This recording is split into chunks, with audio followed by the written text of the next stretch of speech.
Hey, this is Stephen Platinum, your friend in wrestling, with Platinum versus WWE Raw Hello for July 26, 2021. Um, it's Raw, and last week's Raw was fantastic, right? John Cena being there, Roman Reigns cutting a promo of note. This week, it does feel like we're kind of dipping down. There were a couple of cool things, though. There's just no doubt about it. And the thing that I'm using for the picture to go along with the audio is letting Reginald fly around and parkour it and gymnastic it as 24/7 champion. Is fun. It's nice. It's a little injection that they needed, and I think R-Truth needed as well. So that stuff was definitely fun, but there were other things that were what they were. Let's just get into it. So Nikki Ash opened the show. First official week as the Raw champion, Raw Women's champion. Quick recap of how we got here, of course. Pretty good reaction from the crowd. Reactions, apparently she's been getting booed by some people at other stops on the way. And it happens here too, to a point. But, making everybody happy, it's not possible. Well, it is, but it's not happening on Raw, I'll tell you that. So she gets the "You Deserve It" chant. Gross. She spoke about herself, what it means to her, but then Charlotte made her way out. And now, at least this is a defined heel-face dynamic. So that's some level of improvement for sure. Rhea Ripley comes down to a reaction as well. Charlotte wants her rematch at SummerSlam to take the belt back. Rhea Ripley comes down, mocks Charlotte for losing the title. Ripley tried to claim a title shot. Nikki said the women's division is ready for a change. Sonya Deville and Adam Pearce showed up to book a triple threat match at SummerSlam. Okay. And Charlotte wants a non-title match tonight. Nikki accepted immediately. Okay. Damian Priest versus Sheamus in a non-title match. These non-title matches. And then the right finish happened. At least Damian Priest wins. Okay. Cool. Is Humberto Carrillo going to insert himself into this feud? Lord, let's hope not. Then we get to AJ Styles and Omos against the Viking Raiders. And the reaction to AJ Styles and Omos is hysterical. It's one of the favorite things. It's like, they're heels, but how are you going to boo them? You're just not going to boo them, especially with AJ's hitting 450 springboard splashes to get the win. I thought their use of Omos in this match was probably the best they've ever done. That stuff gets better and better. Drew is going to be out to battle Veer, who made a really good accounting of himself. But Jinder Mahal brought out his attorney first. He demanded an apology for McIntyre's brutal attack against Shanky. He probably should apologize for that. Drew is going to kill you chants. They had their match.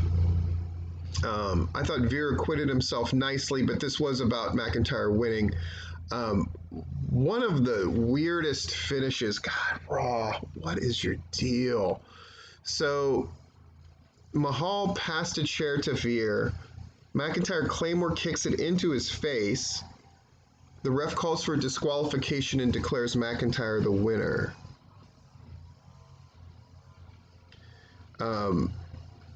What? And then it was sort of mentioned that no, Veer actually won by DQ. Whatever the hell. It's just terrible. Eva Marie and Doudrop against Natalya and Tamina. Obviously something went wrong here. We hope Natalya is okay.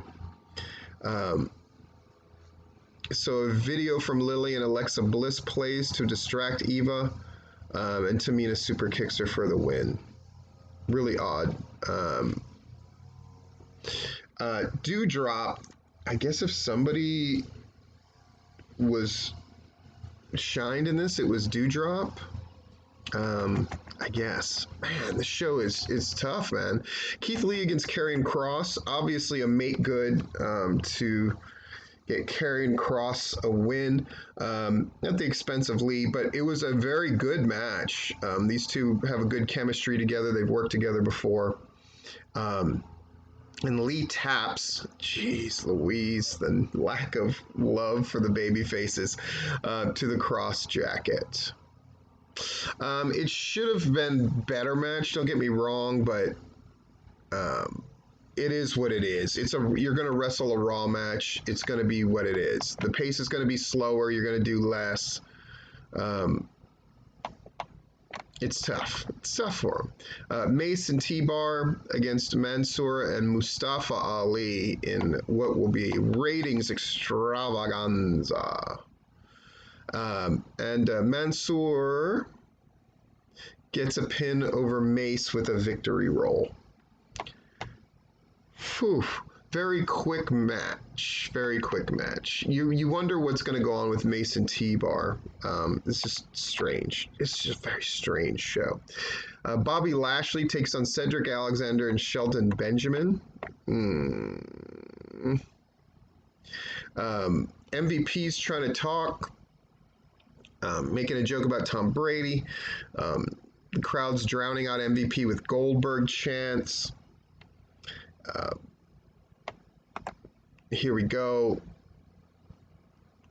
Lashley destroys them both and hits Benjamin with Goldberg's jackhammer move. This definitely made Lashley look dominant, which was the point. I mean, we can lament what has happened to Cedric Alexander and Shelton Benjamin, and for sure that should be lamented. But the point here was to get Lashley over as a monster, and it most certainly did that. Riddle versus John Morrison. This was good. A lot of shenanigans, almost breaking Riddle's scooter over his knee and all that kind of stuff. Morrison getting the win with the spinning slam and then a Starship Pain was cool. This was definitely maybe the best match on the card. Really, really good. Styles and almost beating Riddle up post-match. They're determined to keep them heels in spite of whatever, so it is what it is. Morrison, it's nice to see him get rewarded for consistently great performances. For sure, for sure, for sure. And then, of course, we had 24/7 champ, him retaining and looking good in the process against R-Truth. And then we wrapped up with, of course, Charlotte beating Nikki Ash. Raw is just it's a tough slog, folks. It's tough.